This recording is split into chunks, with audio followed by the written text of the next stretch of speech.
The wind slapped my face and turned my eyes to water as the ferry bucked across the lake.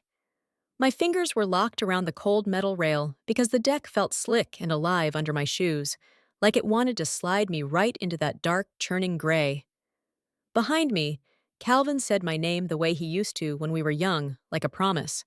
Then his hand went to the buckle at my throat. Not to check it, to loosen it. Just a notch.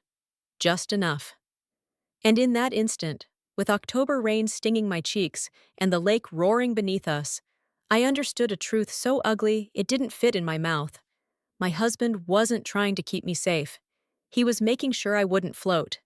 This is a ferry accident true story, but I need you to hear me. What almost happened wasn't an accident. It was a staged drowning accident dressed up like a couple's weekend, the kind of marriage betrayal late in life that makes you question every I love you ever trusted. And the only reason I'm alive is because a stranger at the dock looked at me and refused to let me walk into trouble with my eyes closed. 3 months earlier, Calvin and I bought a little lake place, more cabin than house, with a screened porch, a crooked dock, and a yard that needed mercy. The money for it came from my mother. My mama raised me in a one-bedroom condo on the south side, the kind of place that smelled like sweet potato pie on Sundays and lilacs in spring. When she passed 2 years ago, I held on to that condo like it held her voice. Selling it felt like selling the last warm thing I had left. Calvin pushed hard. "Baby, it's just walls," he said. "The fees are bleeding us. Your mama would want you to live." Night after night, he turned my grief into a budget line until I signed the papers. I cried into my pillow so he wouldn't hear. When we bought the lake place, I insisted on one thing: the lake house deed in my name. Not out of spite, not to embarrass him, because it was my mother's money and I needed one boundary that still belonged to me. At closing, when I said, "In my name," Calvin smiled, but his jaw jumped once, quick and sharp, like a door locking. After that, my husband changed in small, mean ways. He started counting things: whose idea, whose bill, whose sacrifice. He teased me about not trusting your own husband, but his jokes had teeth. Whenever I mentioned the lake place, his face went flat. I told myself it was stress. I told myself 21 years meant something solid. That Saturday in late October, the sky hung low and bruised, and the wind off the water smelled like diesel and cold metal. We were at the dock early, standing in line with retirees in windbreakers, a young mom with a toddler, 2 men in work jackets sipping coffee. Calvin stood just ahead of me, phone in his hand, eyes on the ferry like he was timing it. That's when the woman at the folding table called out, "Baby, come here." Her table was covered in hand-knit hats and little fish keychains. She was older, neat, a navy headscarf tied low, eyes steady enough to stop you mid-step. I walked over, polite, and she leaned in so close, I smelled peppermint and something medicinal. Her voice dropped to a whisper, sharp as a pin. "Don't let that man switch your life jacket." I blinked. "Ma'am?" "Don't switch it," she repeated.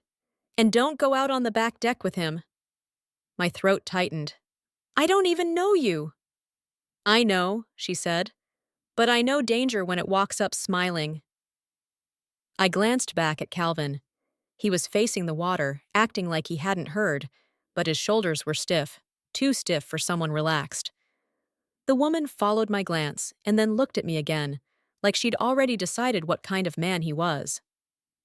"Listen," she whispered, "if he offers you something to drink, say no." My heart stumbled. Why would he? "Because cold water don't forgive," she said softly, "and some people plan around that." My mouth went dry. "Are you saying my husband?"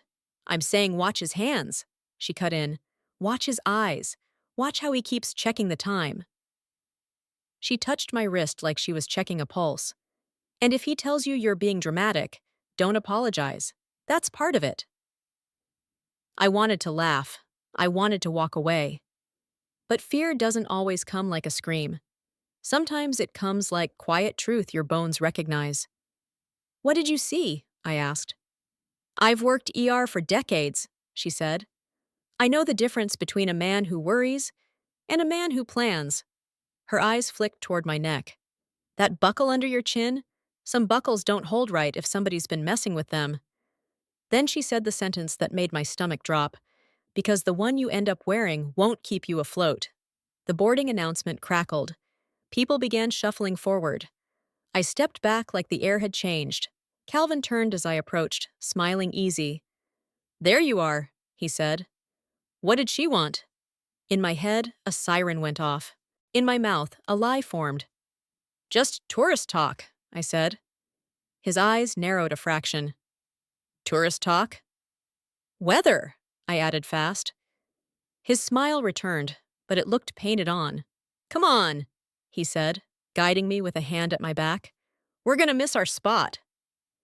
On the ferry, the crew handed out life jackets because the lake was rough. Calvin was suddenly helpful, suddenly attentive, like a husband in a commercial. I got yours, he said, taking the orange foam before I could. He adjusted the straps and slid it over my shoulders as if he was dressing me for safety. Let me, he murmured, fingers close at my throat. Ms. Odessa's whisper crawled up my spine. Life jacket swapped. The jacket looked normal, bright orange, reflective strips. But I had never paid attention to life jackets before, and that was the problem. Calvin tightened the buckle, then paused. His thumb brushed the latch, and I felt it give, just slightly, like it wasn't seated right. My breath hitched. He smiled like nothing happened. You're good, he said. Safe. Safe. That word landed wrong, because as he said it, his eyes slid past me to the stern, toward the back deck, where fewer people stood, where the rail was wet. He leaned in, voice warm. Once we get a little farther out, let's take a photo back there. Quieter, no crowd. A young mother bounced her toddler and smiled at the lake. Two retirees laughed over a thermos.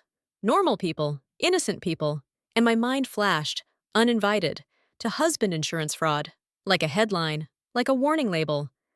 I didn't know it yet, but hidden insurance policy documents were already closer than my own heartbeat. I turned my head and found Ms. Odessa on the lower deck, watching. When our eyes met, she gave one small shake of her head. No! My hands tightened on the rail. The lake rose and fell like a living thing. And behind me, Calvin's fingers lifted again toward the buckle at my throat. That was the moment my life split into two paths. The one where I stayed quiet to keep the peace, and the one where I finally listened to my fear. By the time the captain's speaker crackled, and the Coast Guard rescue on the lake turned the ferry into a crime scene, my stomach knew the answer. This wasn't seasickness. This was survival. This was my near-drowning survival story unfolding in time, because the man who hated the deed in my name was standing behind me, smiling. If you've ever ignored your gut because you didn't want to look crazy, stay with me. Because what Calvin tried to do out on that back deck, what Ms. Odessa did to stop it, pulled the mask off my marriage in front of everybody. And before we go on, hit like if you've ever felt that cold warning in your chest and talked yourself out of it. In the comments, tell me what time you're listening and what city you're in. Don't go anywhere, because the next thing I discovered was the proof, and it was sitting right where my husband wanted my hands to be. But to understand why a stranger's warning hit me like a slap, you have to understand what changed in our home long before that ferry ever left the dock. For most of my marriage, Calvin Grant wasn't a villain in my mind. He was my husband. The man who carried groceries with one arm and kissed my forehead with the other. The man who knew I liked my tea strong, no sugar, and that I couldn't sleep without a fan humming somewhere in the room. We weren't perfect. No couple is after 2 decades. But we had routines that felt like truth. Friday night fish, Saturday morning laundry, Sunday calls to my auntie. We'd built our life the way you build anything that lasts. One ordinary day stacked on top of another until it felt unbreakable. And then my mama died. She went quiet in her sleep on a Tuesday morning, 2 years before the ferry day. No dramatic last words, no warning. Just a phone call and a door that never opened again. After the funeral, I kept her condo the way you keep a light on in a house you've left. because turning it off feels like admitting nobody's coming back. That condo sat on the south side, one bedroom, small balcony, old lilac bushes that somehow survived every winter. It was where I'd done homework on a wobbly stool by the window while my mama cooked, where the air smelled like sweet potato pie when she was in her feelings and like bleach when she was in her company's coming mode. She and I had hung floral wallpaper together in the hallway, laughing when paste got in my hair. Every corner had a memory that still felt warm if I didn't look too hard. Calvin didn't say much at first. He let me grieve. He held me when I cried in the dark. But grief, in his mind, had a timetable. After a few months, he started bringing up the condo like it was an unsolved problem.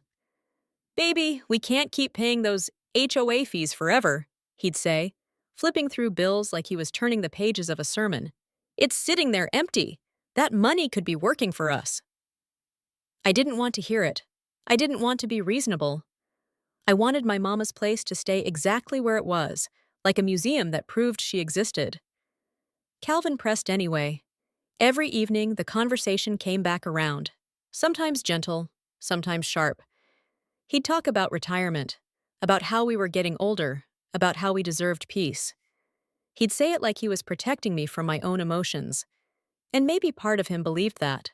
But there was impatience under his words, the kind that makes you feel like your heart is inconvenient. "It's just walls," he insisted one night. "Your mama would want you to live, Val." When he said, "just walls," something inside me flinched, because those walls had been my childhood. They had been my mother's laughter and her tired feet and her prayers whispered over me when she thought I was asleep.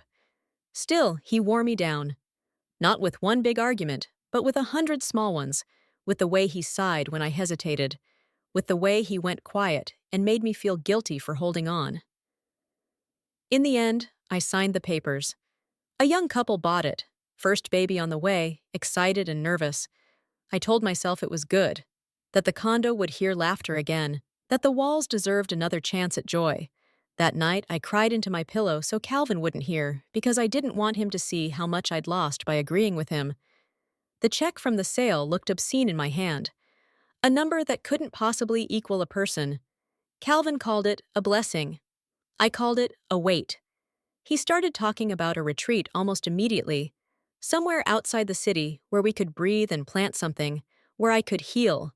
It sounded sweet on the surface, and part of me did want fresh air. I wanted quiet. I wanted to stop waking up with grief in my teeth. So we started looking. We drove out on weekends, window shopping whole new lives. Big houses with perfect lawns, tiny shacks that felt like sheds, properties that looked good in photos and smelled like mold in person. Calvin compared prices and talked about equity. I watched trees and tried to imagine my mama's spirit somewhere in the wind.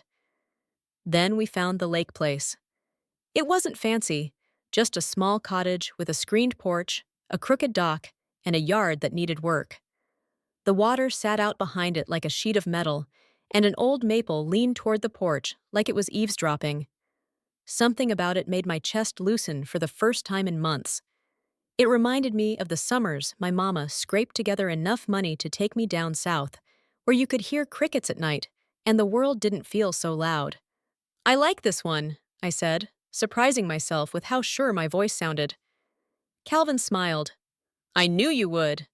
At the closing, I made my one request, not because I didn't love my husband, but because I loved my mama, and I needed one thing that was mine in a marriage that sometimes swallowed me whole.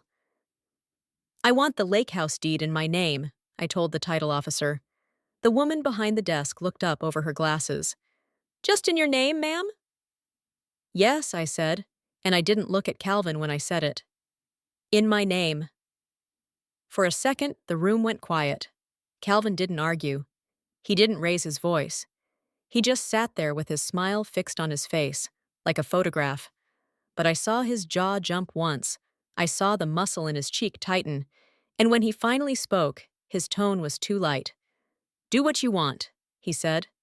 "It's your money, right?" That ride home was the first time I felt the space between us turn cold. After that, Calvin became a different kind of man. Not all at once.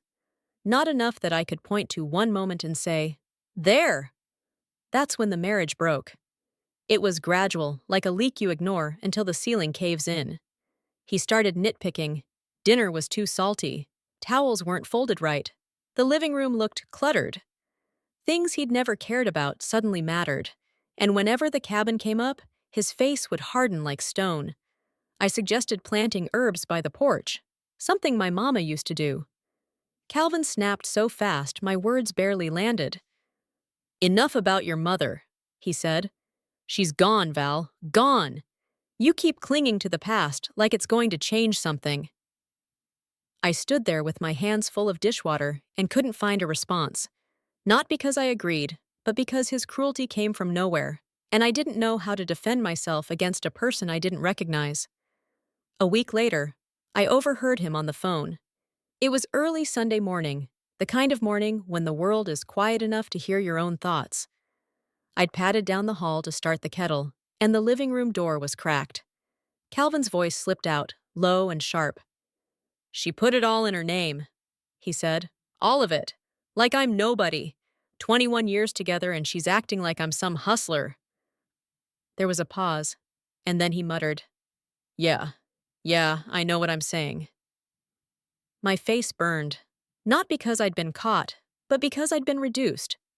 My grief, my boundaries, my mother, everything translated into one insult to his pride. When I walked into the kitchen, he ended the call like it was nothing. He kissed my cheek and asked if I wanted eggs. My body accepted the kiss out of habit, but my mind pulled back. From that point on, the lake place stopped feeling like a retreat and started feeling like a battleground. We began taking the ferry out there every weekend because we'd sold our second car earlier that year. Calvin said repairs weren't worth it. I believed him because I'd always believed him about practical things. The ferry ride used to feel like a little vacation. We'd sit side by side, point out gulls, talk about paint colors and garden beds. Lately, Calvin sat like he was attending a chore, phone in hand, one-word answers. Eyes that didn't soften when he looked at the water. I told myself it was the season, the stress, the age. I told myself marriage has winters and we were just in one. But the night before that October trip, I woke up and realized Calvin wasn't in bed. I found him in the kitchen, lit by the stove light, phone pressed to his ear. He didn't hear me at first. His voice was muffled, conspiratorial. "Everything's set," he said. "She don't suspect a thing. It'll look like an accident." My whole body went cold. I stepped back into the hallway before the floor could betray me. I sat on the edge of the bed with my hands clenched between my knees, telling myself I must have misheard. That he was talking about work, about somebody else's problem, about anything but me. In the morning, he acted normal. Too normal. He made coffee. He asked if I wanted a scarf. He insisted I wear my boots. The kindness felt rehearsed, like lines in a play. At the dock, he handed me a big tote bag and said, "Take this. It's better for snacks." I didn't look inside. I wish I had. That bag was the kind you carry when you think you're headed to peace. Water bottle, crackers, maybe a cardigan. I didn't know it was a hiding place for someone else's story. Then Ms. Odessa leaned in and told me, "Don't switch your life jacket," and the words from the night before snapped into place like a trap closing. Because if Calvin was planning a ferry accident true story, the first step would be simple. Make sure the life jacket swapped onto my body was the one that failed. And that's what part 3 is. The moment the plan moved from cold intention to moving water, the moment my marriage betrayal late in life stopped being emotional and became physical. So when Calvin smiled on that rocking deck and said, "Let's go to the back, quieter," I didn't just feel fear.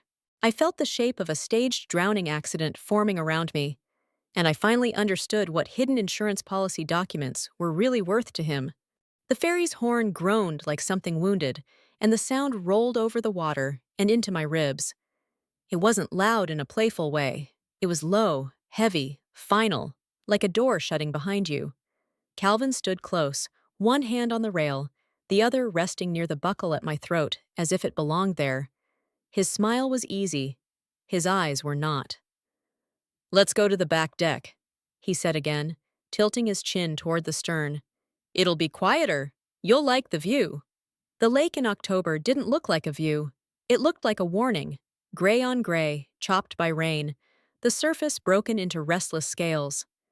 The wind came in sideways and carried that mix of diesel, wet rope, and cold iron that makes you think of accidents before anybody says the word. I swallowed. I'm fine up here. Calvin's smile tightened at the corners. Not a frown, not anger, just a small adjustment, like he was shifting a mask so it sat straight. You always want to stand by the rail, he said. Come on, I'll take a picture of you. Something nice for once. Something nice for once. Like I'd been starving him of nice. My fingers ached from gripping metal. The orange foam of the life jacket pressed into my collarbones. I could feel the buckle at my throat, the strap that should have made me feel safer, but all it did was remind me how close his hands were to my breathing. I forced a laugh. You can take it right here. No, he said. Too quick. Back there, less people. He reached for my elbow, and my whole body went stiff. It wasn't dramatic, it wasn't a scream. It was something older than words, something that lived below my skin and woke up when danger got within reach. I felt it like a shift in air pressure. Calvin noticed. His hand paused midair. For a beat, we stood like that. Married people in public, pretending everything was normal while something private and poisonous filled the space between us. Then a voice cut through, calm and plain, like a nurse calling a name in a waiting room. Baby! I turned my head. Ms. Odessa was on the lower deck, half sheltered by a support beam. She wasn't waving or making a scene. She just looked at me, steady, her face set in the way a woman's face sets when she's decided she will not watch you get hurt on her shift. Her mouth moved, no sound. No. Calvin followed my gaze. His eyes narrowed a fraction. Who is that? He asked, like it mattered. Nobody, I lied. Ms. Odessa didn't break eye contact. She shifted her weight and started walking up the steps toward us, slow enough not to startle anybody, fast enough to get there before I did something stupid. Calvin's fingers tightened on the rail. Did she talk to you at the dock? Just weather, I said, because that was the lie I'd already built, and I didn't have time to construct a better one. He stared at me for a second too long, then smiled again, because smiling kept the play going. People love to talk, he said. He said it like he didn't. Ms. Odessa reached our level and stopped beside me, close enough that I could smell peppermint and that clean medicinal scent again, like alcohol wipes and soap. You okay, sweetheart? She asked loudly enough for anybody nearby to hear, the way strangers ask when they're trying to make their presence feel normal. I nodded too hard. Yes. She tilted her head, eyes flicking to the buckle at my throat. That strap look a little twisted. Calvin's hand moved toward it automatically. Helpful husband, attentive husband. Ms. Odessa's voice sharpened by 1 degree. Let her do it. Calvin froze, caught. Then he chuckled. I'm just fixing it. I got it, I said, and my fingers went up, clumsy with panic. I pinched the buckle, tugged at the strap, and felt a tiny looseness I hadn't noticed before. Like the latch wasn't fully seated. A tremor went through my stomach. Ms. Odessa leaned closer, still smiling like an auntie at a cookout. You get seasick, baby? Sometimes, I said. It wasn't true. I'd never gotten seasick in my life. But I understood what she was doing. She was giving me a reason, a cover, a story that didn't sound like husband insurance fraud, or life jacket swapped, or staged drowning accident. She was giving me a bridge back to safety without forcing me to admit out loud that my husband might be a threat. Well, she said, voice kind, you don't need to be out in that wind then. You sit inside a minute. Get your stomach right. Calvin's smile slipped again, just a hair. She's fine. Ms. Odessa's gaze turned to him, friendly on the surface, unmoving underneath. Sir, I wasn't asking you, she said. Still sweet, still polite. But there was steel in it. The kind of steel you hear from women who've told surgeons no and meant it. Calvin blinked. Excuse me? I said I wasn't asking you, she repeated, and then she looked back at me. Come on, Val, let's sit. The way she said my name made my skin prickle. How do you? I started. I read your tote tag when you set it down at the dock, she said quickly, like it was nothing, like she was saving me from asking the wrong question in front of Calvin. Come on. She placed a hand lightly at my back and guided me toward the cabin door. Calvin stepped with us, staying close, too close. Where are you going? Inside, I said. Why? Because I want to, I snapped, and the sharpness surprised me. It came out like a splinter I didn't know I had lodged in my tongue. Calvin's eyes hardened. Okay, he said slowly. Okay, we'll go inside. We. He said it like a chain. Ms. Odessa sat across from me without asking. Calvin stayed standing for a moment, like he was deciding whether to challenge it. Then he dropped into the chair beside me, close enough that his knee touched mine. Possession. My tote bag sat at my feet, heavy. The one Calvin insisted on packing. The one I hadn't looked through. My throat tightened at the memory of that night. His voice on the phone. It'll look like an accident. Ms. Odessa rested her hands on the table, palms down, like she was anchoring herself. You ain't got to answer me if you don't want, she said quietly. But you and your husband, y'all having trouble? Calvin's head snapped toward her. Ma'am, that's personal. Ms. Odessa didn't flinch. Everything about saving somebody's life is personal, she said. I'm asking her. I stared at the table. The plastic surface was scratched with old fork marks. Somebody had carved a heart into it once and filled it with black marker. The heart looked like a bruise. Calvin's hand went over mine, squeezing. We're fine, he said, for me. The pressure of his grip made my bones ache. Ms. Odessa watched his hand, then looked at my face. Baby, she said softly, blink once if you okay. Blink twice if you want me to keep talking. My breath caught. It would have been funny if it weren't terrifying, like we were in some old movie. I blinked twice. Calvin didn't notice. He was staring at the TV, jaw set. Ms. Odessa nodded, barely. All right, she whispered. Then listen close. I leaned in like I was listening to gossip. I wasn't. I was listening for the sound of my life cracking. I ain't psychic, she said. I don't do spells. I don't do dreams. I do patterns. I do people. Calvin huffed under his breath, a sound like disdain. Ms. Odessa kept her voice low, aimed at me. At the dock, I saw him watching that water like he was timing it. I saw him go to the rental counter twice. I saw him touch a buckle on a jacket and then wipe his fingers on his pants like he didn't want nobody noticing what was on his hands. My stomach rolled. I also saw you, she continued. The way you keep checking him like you don't trust what your own eyes are telling you. Calvin's hand tightened again on mine. Ms. Odessa's eyes narrowed. Sir, you squeezing her like that on purpose? Calvin released me instantly and forced a laugh. I'm holding my wife's hand. Then hold it gentle, she said, and there was nothing soft in her voice now. Because right now you feel like a man trying to keep a door closed. Calvin leaned back, smile gone. Who are you? Ms. Odessa smiled, slow. A retired nurse with time and eyes, she said. And I'm somebody who don't walk past trouble when I see it. Calvin stood abruptly. His chair scraped. A few heads turned. I'm going to the restroom, he said to me, not looking at Ms. Odessa. Don't go nowhere. Don't go nowhere. As he walked away, my lungs filled for the first time since we boarded. I hadn't realized I was holding my breath. Ms. Odessa waited until he was out of earshot. Then she leaned in, close enough that her words fell straight into my chest. Your jacket ain't yours, she said. Or it been messed with. How can you tell? My voice shook. She tapped her own throat. Because that latch don't sit right. I saw him touch it.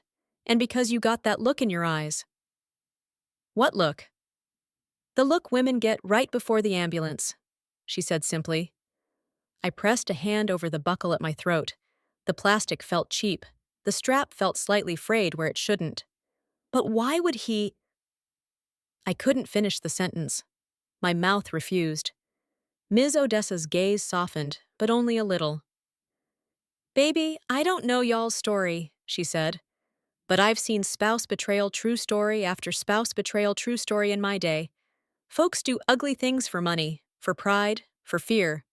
Some do it for love twisted up wrong. I swallowed hard. He said, "We're going to the lake house. We bought a place." "The lake house deed in your name?" she asked. My eyes snapped up. "How?" "Because of how he looks at you when you speak," she said. "Like he's hearing numbers, not words. Like you're a ledger." My skin went cold. She was right. Calvin had started counting me. Ms. Odessa reached for my tote bag with one finger, like she was pointing at a snake. "That bag. You pack it?" "No, he did." "Open it," she said. My hands were trembling. I slid the bag onto my lap, unzipped it slowly, as if a sudden move might make something explode. Inside were ordinary things at first: water bottle, crackers, a sweater I didn't remember choosing, a pack of gum. Then my fingers hit paper, a stiff envelope tucked into a side pocket. My heart stuttered. I pulled it out. The envelope wasn't addressed. It was sealed with a strip of clear tape, like somebody didn't want it opening accidentally, or like somebody wanted it to stay closed until the right moment. I peeled the tape back with shaking nails and slid the contents out. Photocopies. A policy number. My name, Valerie Grant. Beneficiary, Calvin Grant. A life insurance policy I had never seen. Hidden insurance policy documents. The phrase flashed through my mind like a headline, and bile rose in my throat. I flipped to the next page and saw the amount. It was enough to change a life, or end one. My vision blurred. "I didn't," I whispered. "I didn't sign this." Ms. Odessa's face didn't change, like she'd already known. "Check the dates," she murmured. My fingers found the line. The policy had been taken out months ago, right after the condo sold, right after the lake place became possible, right after the lake house deed in my name had turned Calvin's smile into something sharp. I pressed the paper to my chest like it could hold my heart in place. "My God," I breathed. "He—" Ms. Odessa lifted her hand. "Listen," she said. "Don't say nothing yet. Don't confront him. Not here." My mouth opened and closed. My thoughts scattered like birds. "But why would he bring this?" "Because if you go in that water," she said quietly, "he want it to look like you planned it, like you were careless, like you were unstable." A cold wave washed through me, and suddenly every argument, every nitpick, every comment about me being emotional took on a new shape. Preparation, narrative, framing. My throat tightened until it hurt. "You got any texts?" she asked. "What?" "On your phone. Anything about you being sad, or you not wanting to live, or you saying you tired?" Her eyes were sharp. "Anything he could use." I thought of the nights I'd said I missed my mama so much I couldn't breathe. The nights I'd told Calvin, "I don't know how to do this without her." I had handed him raw truth like a weapon and trusted he wouldn't swing it. Maybe," I whispered. Ms. Odessa nodded slowly. "That's how it go," she said. "They take your grief and turn it into a story that serve them." My stomach churned. "What do I do?" She reached across the table and covered my hand with hers, warm, steady. "You keep breathing," she said. "You keep your mouth calm, and you stay where there's people." "People," I echoed. "People," she confirmed. "Not the back deck, not no quiet spot. You stay in the middle of life." The restroom door opened. Calvin walked back out, wiping his hands on a napkin. My eyes dropped to his fingers. "Clean now." But my mind pictured what Ms. Odessa had said. Him touching a buckle, wiping his hands like he'd been messing with something. He slid back into his seat beside me, gaze flicking to the envelope in my hand. The air between us tightened. "What's that?" he asked, too casual. "A brochure," I lied, and my voice sounded like it belonged to somebody braver. "About the island." His eyes held mine. He didn't believe me. I knew it. He knew I knew it. But he smiled anyway, because smiling kept the play going. Good, he said. We should plan. We got a lot to look forward to. Look forward to. My hands shook under the table. Ms. Odessa's grip on my other hand didn't change. Calvin leaned closer, voice low. You okay? You look pale. I'm fine, I said. He watched my mouth like he was reading whether I'd swallowed the bait. Then he stood again. Come on, he said brightly. Let's get that picture. We're halfway across. I don't feel good, I said quickly. Maybe later. Calvin's smile sharpened. You always ruin things with that. I flinched. Ms. Odessa spoke before I could. She ain't ruining nothing, she said pleasantly. She's seasick. Let the baby sit. Calvin's gaze snapped to her.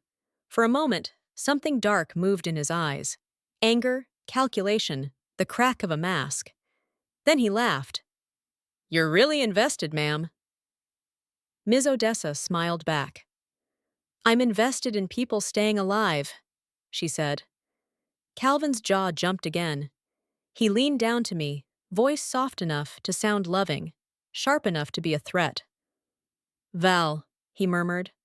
Come on, it's just the back deck. You acting strange. Acting strange, like I was the problem. My skin crawled. I tried to keep my face neutral, but fear makes your muscles betray you. Calvin's hand went to my life jacket buckle. My breath hitched. Let me fix that, he said. No, I said, louder than I meant. Heads turned. Calvin froze. His fingers hovered. Ms. Odessa's voice rose with mine, smooth and calm. She said no, she reminded him. The word no hung in the air like a blade. Calvin smiled tightly and withdrew his hand, palms up like he was harmless. Okay, he said, chuckling for the benefit of strangers. I was just helping.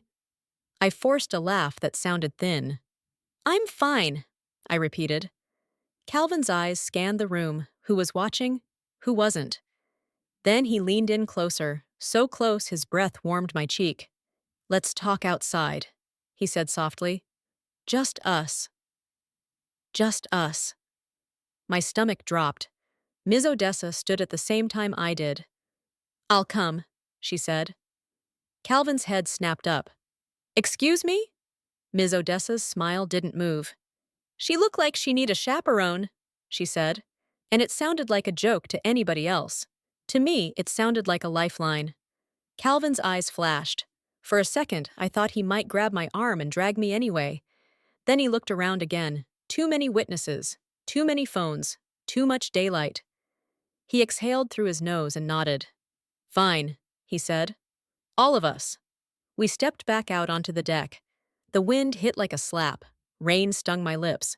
The lake rolled beneath us, and the ferry rose and fell like a chest breathing. Calvin guided us toward the stern anyway, hands out like he was leading a tour. See, he said, too bright. Nice and open back here. It was open, all right. Open water behind us. Open sky above. Open space, where a stumble could become a story. Ms. Odessa stood on my other side. She kept her body angled between me and the rail, like she was quietly blocking a fall. Calvin's smile never reached his eyes. You're really something, he said to her. Ms. Odessa nodded. I know, she said. Calvin's laugh came out sharp. You think you can tell me about my own wife? I think I can tell you about men, she replied. The wind whipped my hair into my face. I tasted metal. Calvin turned to me, his voice dropping. Val, he said. What is going on with you? My throat closed. The insurance papers felt like they were burning in my tote bag back inside. The buckle at my throat felt like a trap. I tried to speak. My voice came out small. I heard you. Calvin blinked. Heard me what? On the phone, I whispered. Last night, you said, it'll look like an accident. For a second, Calvin's face went still. Then he laughed. A quick burst, like I'd told a joke. Valerie, he said, shaking his head. You must have dreamed that. I stared at him. Rain ran down his forehead and into his eyelashes. He wiped it away with the back of his hand like he was wiping away my reality. "You're stressed," he continued gently, almost tender. "You've been stressed since your mama passed. You know that." Ms. Odessa's head tilted slightly, like she was watching a diagnosis. Calvin stepped closer, lowering his voice so the wind would carry it away. "You hear things," he said. "You imagine. That's why I worry about you." My chest tightened. There it was, the narrative, the frame. Depressed wife, unstable widow, accident. I opened my mouth and nothing came out. Calvin's gaze moved past me to the rail, then back to my buckle. His hand rose again. I reacted without thinking. I stepped back. My heel slid on the wet deck. For a second, the world tilted. Calvin's hand shot out. Not to catch me, to guide my fall. I felt it. I swear on my mother's grave, I felt the angle of his fingers against my arm, pushing, directing. Ms. Odessa moved like lightning. Her hand grabbed the back of my life jacket and yanked me hard, pulling me toward her chest. My breath whooshed out. My feet found traction. Calvin's hand hovered midair, and his face flashed with something ugly. Frustration, fury, panic. Then he smiled again, wide and bright. "Whoa!" he said loudly, for anybody watching. "Careful, baby! Slippery out here!" He reached for me again, acting like a hero. Ms. Odessa stepped between us. "She ain't going nowhere," she said. People nearby had turned. A couple in rain ponchos stared. A teenager held up a phone, maybe filming, maybe just texting. Calvin saw it. His eyes narrowed. He adjusted. "Let's go inside," he said, voice smooth. "We don't need to stand out here arguing." Arguing. Like this was a normal couple disagreement about where to take a picture. Ms. Odessa's voice rose, clear and sharp. "We not arguing," she said. "We preventing." Calvin's smile vanished. "Ma'am, mind your business." "This is my business now," she replied. "Because you trying to make it everybody's business if she go in that water." The words landed like a rock. Calvin's face tightened. "You're crazy." Ms. Odessa didn't blink. "Maybe," she said, "but crazy people sometimes keep folks alive." She turned her head and called out loud to the nearest crew member. "Sir!" "Excuse me, sir." A deckhand in a yellow slicker looked over. "Yes, ma'am?" Ms. Odessa didn't hesitate. "We need security," she said. "Right now." Calvin's head snapped toward her. "What are you doing?" "What you should have been doing," she said. The deckhand hesitated, eyes flicking between us. Calvin stepped forward, putting on a concerned husband face so fast it was almost impressive. "My wife is anxious," he said. "She's been through a lot. This lady is harassing her." My stomach rolled. He was already building the story. Ms. Odessa's eyes sharpened. "That's a lie," she said. "And I can prove it." The deckhand's brows knit. "Ma'am." Ms. Odessa turned to me. "Baby," she said softly. "Tell him the truth." I wanted to. I wanted to throw the insurance papers in Calvin's face and scream. I wanted to tear the buckle off and hurl it into the lake. But fear has this trick. It makes you want to stay polite so the monster doesn't show its teeth. My voice trembled. He, Calvin cut in, gentle and loud. "Val, don't do this. You're upset. Let's go sit down." His hand reached for my elbow again. I flinched away. That flinch was my truth. The deckhand saw it. Ms. Odessa saw it. Calvin saw it, and his eyes flashed with irritation, quick as a match strike. Ms. Odessa spoke like a judge. "He been touching her life jacket buckle," she said. "He been trying to get her alone. And I saw him at the dock messing with the rental jackets." Calvin scoffed. "This is ridiculous." Ms. Odessa nodded once. "Then it'll be easy to check." The deckhand swallowed, glancing toward the cabin door where another crew member stood. He lifted his radio. "Security to upper deck," he said, voice uncertain. Calvin's smile returned, but it was stiff. "You're going to embarrass yourself," he told me softly, "and you're going to regret it." Regret it, like I'd regret surviving. My hands shook. I pressed them against the rail, grounding myself in cold metal. A uniformed security officer appeared, moving carefully on the wet deck. "What seems to be the issue?" Calvin spoke first. "My wife is having a panic attack," he said. "This woman is making it worse." Ms. Odessa didn't look at him. She looked at the officer. "Sir," she said, "I need you to look at that man's hands. Then I need you to check that life jacket. And I need you to get the captain." The officer frowned. "Ma'am, what's your name?" "Odessa Freeman," she said. "And I'm telling you there's a problem," Calvin laughed. "See, she's doing too much." The officer's gaze moved to me. "Ma'am, are you okay?" My throat burned. The word no stuck behind my teeth like a stone. Ms. Odessa squeezed my shoulder. "Tell him," she whispered.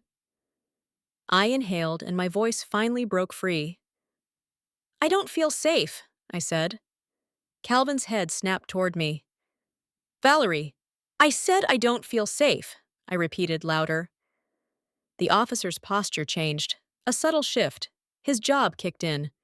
"All right," he said, hands up. "Let's all step inside where it's dry." Calvin tried to smile. "Of course, that's all I wanted." Inside, we were escorted to a small area near the crew office. The ferry's engine thrummed beneath the floor. Outside, rain tapped the window. The world kept moving.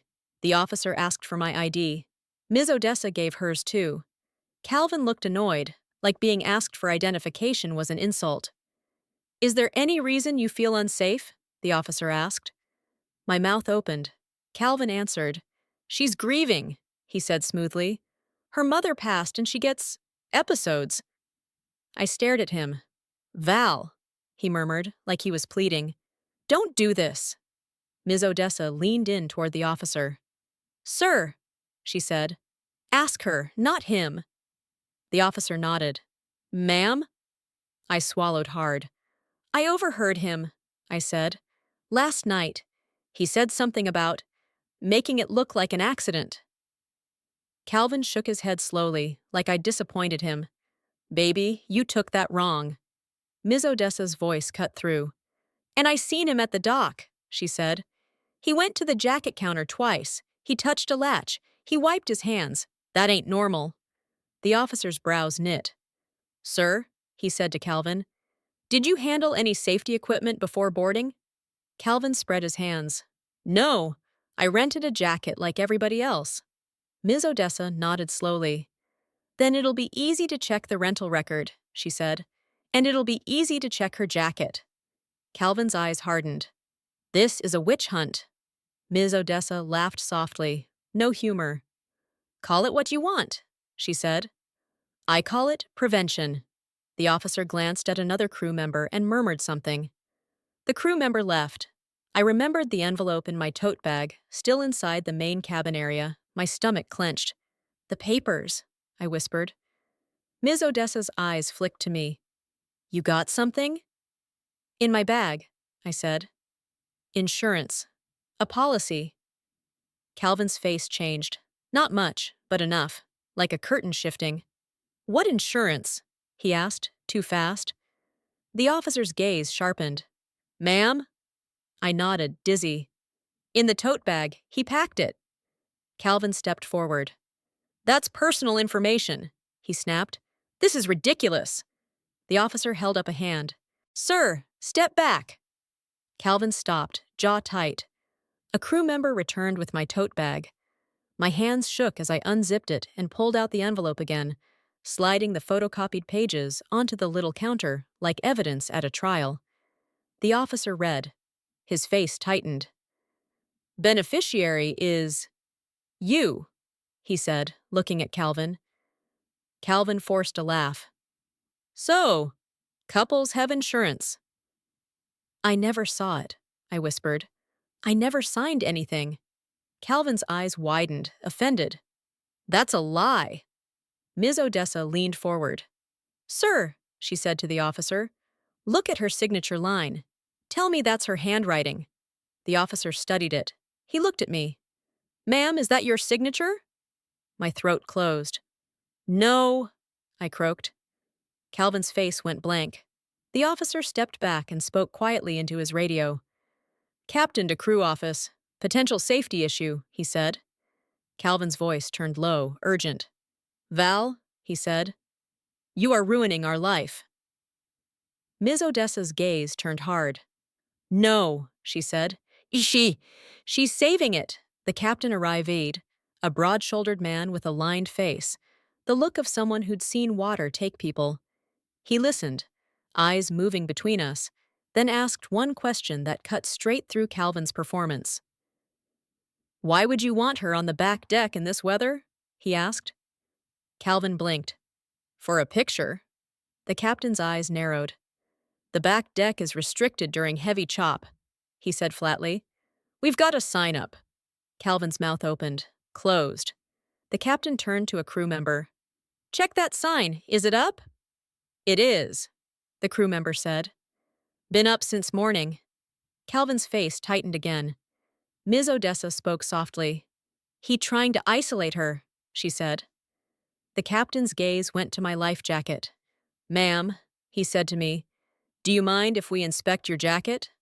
I nodded, numb. A crew member unlatched the buckle carefully. The strap slid loose with almost no resistance. The crew member frowned.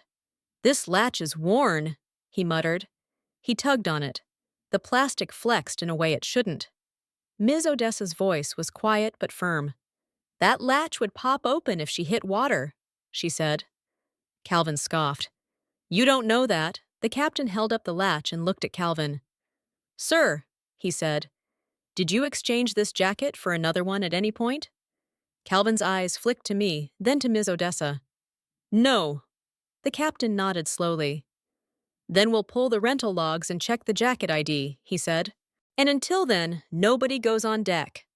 Calvin's nostrils flared. This is insane, he said. We're just trying to get to our property. The lake house deed in my name echoed in my head like a bell. The captain's voice dropped. Sir, he said, if this is nothing, you've got nothing to worry about. Calvin's jaw jumped again. The ferry rocked. Somewhere outside, someone laughed, oblivious. The normal world kept spinning while mine cracked open. The captain looked at me. Ma'am, he said, do you want assistance when we dock? Police? Medical? My throat tightened. Police sounded like humiliation. Police sounded like declaring war on my own marriage. But another voice rose in my head, my mama's voice from childhood, steady and plain. Don't you ever protect somebody who don't protect you? I want help, I said, and the words surprised me with how clear they sounded. I want the authorities. Calvin's face went pale. Val, he whispered. Baby, don't. Ms. Odessa squeezed my shoulder. Yes, she murmured. Do. The captain nodded once. Understood. He stepped aside and spoke into his radio with a calm that made my skin prickle. Requesting law enforcement meet us at dock, he said. Possible attempted assault and fraud. Keep passengers calm. Keep parties separated. Calvin stood very still. Then he smiled. It wasn't warm. It wasn't love. It was calculation. He leaned toward the captain. You're going to regret this, he said softly. The captain didn't blink. Maybe, he replied. But you'll regret it more if someone dies. Calvin's gaze shot to me, and for a second the mask dropped. I saw pure anger there, rage that I dared to say no, dared to keep the deed in my name, dared to bring witnesses into his quiet plan. Then he put the mask back on and sighed dramatically. My wife is unwell, he said loudly, for anybody who might be listening. She needs help. There it was again, the frame, the story. Ms. Odessa's voice rose, calm and clear. No, she said. She needs protection. We waited in that cramped crew area while the ferry crossed the last stretch of water. Every minute felt like a year. Calvin paced once, then sat, then stood again, like he couldn't hold still with his plan unraveling. He kept looking toward the door like he was measuring exits. The captain posted a crew member outside, arms crossed, watching. Calvin noticed and laughed under his breath. What, you think I'm going to jump? Ms. Odessa's eyes stayed on him. I think you already did, she said. Just not into water. Calvin's head snapped to her. Shut up! Ms. Odessa smiled. Make me. He looked like he might. Then he glanced at the captain. Witnesses again. Always witnesses. His voice dropped, aimed at me like a needle. You're doing this because you never trusted me, he whispered. I stared at him, and the sadness hit me like a wave. 21 years. The man I'd made breakfast for. The man whose shirts I'd ironed. The man who'd held me at my mother's funeral. And he was whispering at me like an enemy. I trusted you with my grief, I said quietly. That was my mistake. His eyes flashed. You're going to be sorry, he hissed. Ms. Odessa leaned toward me. Don't talk to him, she murmured. Let him talk himself into a cell. When the ferry finally nosed into the dock, the rain had thinned into a cold mist. It clung to the glass, to my lashes, to the orange foam of the life jacket sitting limp in my lap. The engines groaned, and the whole vessel shuddered, as if it wanted to shake us loose and move on. Inside the small crew office, time felt thick. Calvin paced in a tight line. 2 steps, turn, 2 steps, his jaw working like he was chewing anger. Ms. Odessa stayed planted beside me, one hand on my shoulder, warm and steady. The captain stood at the doorway, broad-shouldered and watchful, radio clipped to his jacket. The radio crackled. Unit on scene, a voice said. We're at the dock. Calvin stopped pacing and smoothed his face into that polite smile he used in public. Good, he said lightly. Let's clear this up. The captain didn't answer him. He looked at me.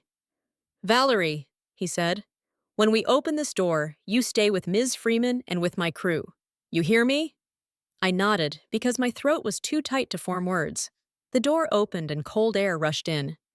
2 uniformed officers stepped inside, rain beating on their hats. Behind them came a woman with a badge at her waist and eyes that looked like they'd spent a career listening to lies. Detective Patrice Holloway, she said. Who called? I did, the captain replied. Possible tampering with safety equipment. Passenger reports she feels unsafe. There are insurance documents involved. Calvin let out a soft laugh like the whole thing was embarrassing. Detective, my wife is anxious. This is a misunderstanding. Detective Holloway's gaze slid over him. Sir, she said, I'm going to ask names first. Yours? Calvin Grant. And you, she said to me. Valerie Grant? Ms. Odessa spoke before Calvin could. She's shaken, but she's coherent, she said. And she's right to be scared. Detective Holloway nodded once, then pointed at a spot by the wall. Calvin, stand over there. Do not interrupt. Valerie, look at me. Something in her tone made me sit straighter. I had spent months shrinking myself to keep peace. In that moment, peace was no longer the goal, survival was. Tell me what happened, Detective Holloway said. Start with today. My mouth went dry, but I forced the words out. I overheard him last night, I said, voice trembling. He said, it'll look like an accident. Today he kept trying to get me alone on the back deck. He kept touching my life jacket buckle. A woman at the dock warned me not to switch. She said don't let him switch my life jacket. And in my tote bag he packed, I found a life insurance policy I didn't know existed. I handed her the photocopies. Detective Holloway scanned them fast. She paused at the payout, then at the signature line. You're saying you didn't sign this? I didn't, I whispered. That isn't my handwriting. Across the room, Calvin couldn't hold it in. Val, stop, he said, sharp now. We talked about that. You're forgetting. Detective Holloway didn't even look up. I said do not interrupt. Calvin's smile came back, brittle. I'm just trying to help. You can help by being quiet, she said. The captain held up the life jacket. Latch doesn't seat properly, he said. Crew noted unusual wear. Detective Holloway tugged on the buckle. The plastic flexed. The strap slid with too little resistance. She didn't say much, but I watched her eyes tighten the way they do when pieces start fitting. One officer photographed the buckle, the ID tag, the strap. Camera clicks sounded like nails. Detective Holloway looked back to me. "Valerie, you mentioned a lake property." "We bought a small place by the lake," I said. "3 months ago. The lake house deed is in my name." Calvin's jaw jumped hard enough to show the tendon in his neck. "Why is the deed in your name?" she asked. "Because the money came from selling my mother's condo," I said. "It was all I had left of her." Detective Holloway's eyes sharpened. "And Calvin didn't like that." I hesitated, then nodded. "He said it wasn't fair. He said I didn't trust him. He's been different." "Different how?" "Mean," I admitted. "Like he's keeping score. Like he's entitled." Ms. Odessa leaned forward, voice calm. "He's been building a story," she said. "A story where she unstable." Detective Holloway turned to her. "Tell me what you saw." Ms. Odessa spoke like she was giving report at shift change. At the dock, he watched that water like he was timing it. He went to the rental counter twice. I saw him work a buckle too long, then wipe his hands. On board, he tried to pull her toward the stern, where it's slick and quiet. He kept reaching for her latch, and when she slipped, his hand moved like a push, not a catch. Calvin scoffed. "That's ridiculous." Detective Holloway lifted her hand, stopping him with a gesture. "We have cameras," she said to the captain. "Pull the dock footage and the deck footage. Now." While the crew fetched the tablet, Calvin shifted into performance mode, voice soft, pleading. "Valerie, baby, you're letting a stranger poison you. You know you've been stressed. You know grief messes with your head." Marriage betrayal late in life doesn't always come with yelling. Sometimes it comes with a man calmly trying to rewrite your reality while you're still standing inside it. I stared at him and felt something inside me go cold and clear. "Don't call me baby," I said. His eyes flashed, pure irritation. Then he smoothed it away. The tablet arrived, rain-speckled dock camera first. Detective Holloway leaned in. "Play it." There I was on screen, tote bag at my feet, Calvin at the counter. He accepted 2 life jackets, glanced over his shoulder, then turned his body like a shield. His hands went to a buckle. He didn't simply clip it. He pressed and pried and worked at it, too long. Then, clear as day, he wiped his fingertips on his pants. Calvin jumped in fast. "I was checking safety." Detective Holloway didn't argue. She just changed the clip. Interior camera, Calvin guiding the jacket over my shoulders, fingers at my throat, thumb pressing the latch. The strap slackened slightly. My stomach rolled. I gripped the bench so I wouldn't slide off it. Detective Holloway paused the video. "That's not a comfort adjustment," she said. "That's deliberate." Calvin's face drained. "You're twisting it." "If you believe that," she replied, "you can explain it under oath." Next clip. Deck camera. Gray wind, choppy water, me by the rail. Calvin behind. The moment my foot slid, Calvin's hand on my forearm at the wrong angle, an angle that guided, not grabbed. Ms. Odessa yanking me back by the jacket. Detective Holloway froze the frame. "That right there," she said. "That's not a catch." Calvin's mouth opened, closed. An officer stepped in with a paper receipt. "Detective," he said, "rental log shows Mr. Grant requested an exchange. The jacket he kept was an older unit flagged for maintenance." Calvin snapped. "Flagged? That's on them." The officer held up the receipt. "Your signature is here, sir." Detective Holloway looked at Calvin with a patience that felt like a warning. "Now," she said, "let's talk about intent. You brought your wife onto a ferry in rough weather, pushed for the restricted back deck, handled her latch, and there's an insurance policy in her name with your name as beneficiary. This reads like husband insurance fraud tied to a staged drowning accident." Calvin barked a laugh, but it sounded thin. "You think I tried to kill my wife for money? That's a movie." "This is a ferry accident true story in the making," Ms. Odessa said quietly. "Only the ending changed." Detective Holloway didn't flinch. "Calvin Grant," she said, "you are being detained for questioning." Turn around. Calvin looked at me like he couldn't believe I wasn't stopping it. Valerie, he said, voice rising, tell them this is a misunderstanding. I searched his face for remorse, for fear for me. What I found was panic for himself. I don't think it's a misunderstanding, I said. I think you planned it. His face twisted. After everything I've done for you? Two officers stepped to either side of him. The cuffs clicked shut with a sound that made my whole body flinch, metal sealing a truth. As they led him toward the door, Calvin tried one last trick. Detective, she's unstable, he said. Check her texts. She's been depressed. My blood ran cold. There it was, the frame. If I went in the water, it would be an accident. If I survived, it would be a suicide attempt. Either way, he walked away clean. Detective Holloway stopped and turned back. We will check everything, she said. And if you forged her signature, tampered with equipment, and attempted to frame her, that adds charges. Keep talking if you want. Calvin's eyes burned into mine as the officers moved him out. For a second, the mask slipped. I saw rage there, rage that I dared to say no, dared to keep the deed, dared to bring witnesses into his quiet plan. Then the door shut behind him. One of the officers came back in with a clear evidence bag and asked me to point out which tote was mine.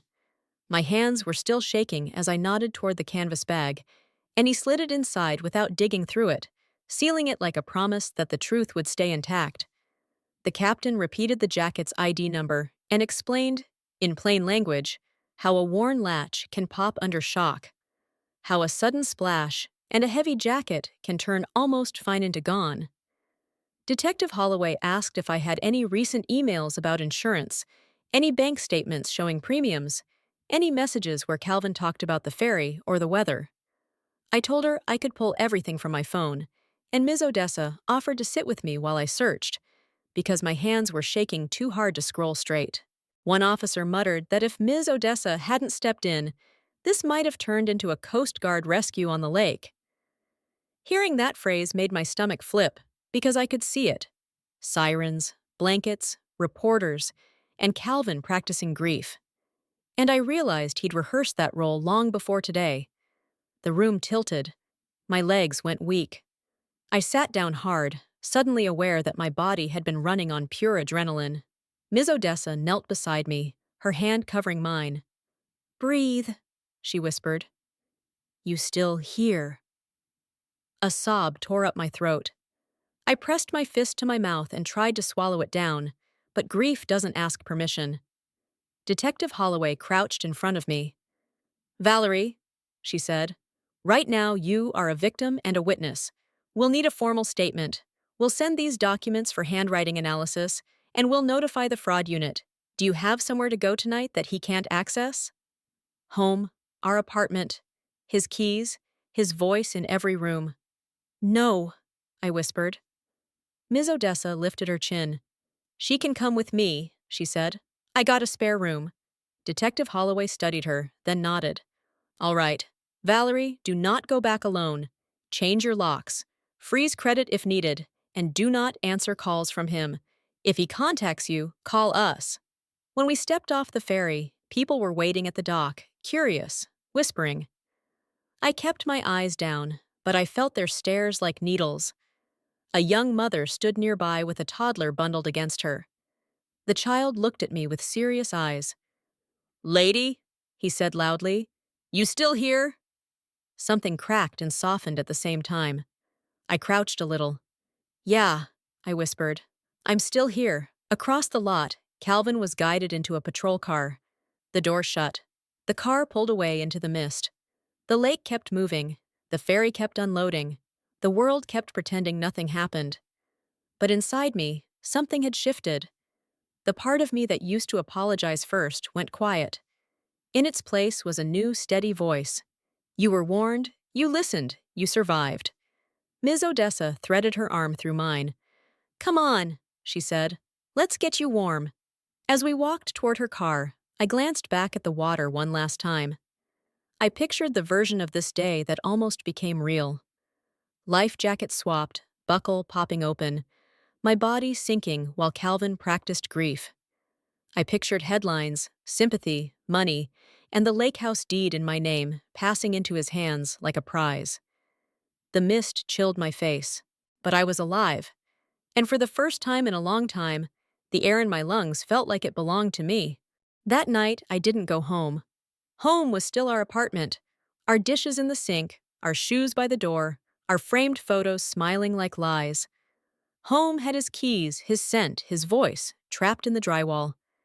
And I knew, down in the place where women keep their real instincts, that if I walked back in there alone, my body would never unclench again. So I rode with Ms. Odessa Freeman.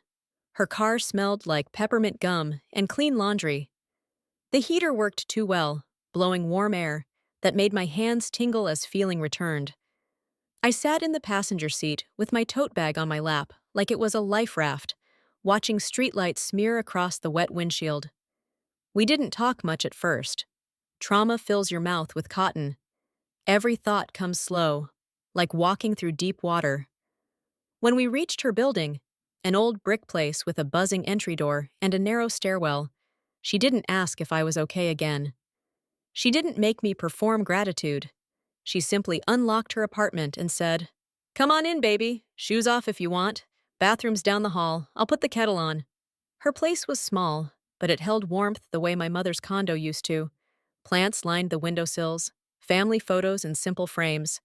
A crocheted throw folded neat on the couch. The air smelled like mint tea and something sweet in the oven, like somebody expected life to continue. Ms. Odessa poured tea into a thick mug and slid a plate toward me. "Sweet potato hand pies," she said. "Eat. Your body been running all day." I took a bite without thinking, and the taste hit me so hard my eyes burned. Cinnamon, brown sugar, that soft, familiar sweetness that reminded me of my mama's kitchen, of safety I thought I'd lost. I swallowed, and the first real sob broke loose. Ms. Odessa didn't shush me. She didn't rush me. She just sat beside me and let my shoulders shake until the storm inside my chest burned itself out. After a while, when my breathing finally steadied, she spoke gently. "Detective Holloway called," she said. "They got him booked. They're running handwriting on that policy. They pulled dock footage and deck footage. Baby, they got proof. Proof." The word should have made me feel relief. Instead, it made me feel hollow, because proof couldn't give me back the years I'd poured into a man who was willing to turn my life into a payout. "What did he say?" I asked, voice raw. Ms. Odessa's eyes softened. "He tried to call you unstable," she said. "Tried to paint it like you were confused. Detective wasn't having it." I stared at the steam rising from my mug. "He was going to let me drown," I whispered. "And then he was going to say I did it to myself." Ms. Odessa nodded once. "That's why I told you. People build stories," she said. "Some folks don't just want to hurt you. They want to own the narrative after." My hands tightened around the mug. "All because the lake house deed is in my name." "All because you drew one boundary," she corrected softly. "And he couldn't stand it." The next morning, Detective Holloway called me directly. Her voice was professional, but there was a human edge under it. "Valerie," she said, "Calvin gave a partial statement. He claims he was trying to help and that you overreacted. But the evidence doesn't match that. The rental exchange, the faulty latch, the footage of him handling the buckle, the hidden insurance policy documents. This is trending toward attempted murder and fraud. We're also looking at forgery." Attempted murder. Hearing it said out loud felt like ice water poured down my spine. I'd spent months minimizing my fear to keep the peace. Now the law was naming it what it was. "What happens now?" I asked. "You'll come in for a formal statement," she said. "We'll help you file a protective order. And I strongly recommend you freeze your credit and change your locks. Don't go back alone." I hung up and stared at the wall until Ms. Odessa touched my shoulder. "You don't have to do everything today," she said. "Just the next right thing." The next right thing was leaving. I went back to the apartment with an officer present and took what mattered: my documents, My mama's bile, 2 suitcases of clothes. Calvin's shirts stayed hanging like they always had. I didn't owe those shirts anything. The lake place? I couldn't face it. Not yet. Maybe not ever. The dock, the water, the wind. My body remembered too much. A week later, my lawyer helped me list it. A young family bought it. 2 kids, loud laughter, the kind of joy that belongs in a place meant for rest. Signing those papers hurt, but it also felt like cutting a wire wrapped around my throat. I opened a new account with the proceeds. My name only. My life only. People asked me how I didn't see it sooner. How a woman can live with a man for 21 years and miss the monster. The truth is simple. Monsters don't show teeth every day. They smile. They carry groceries.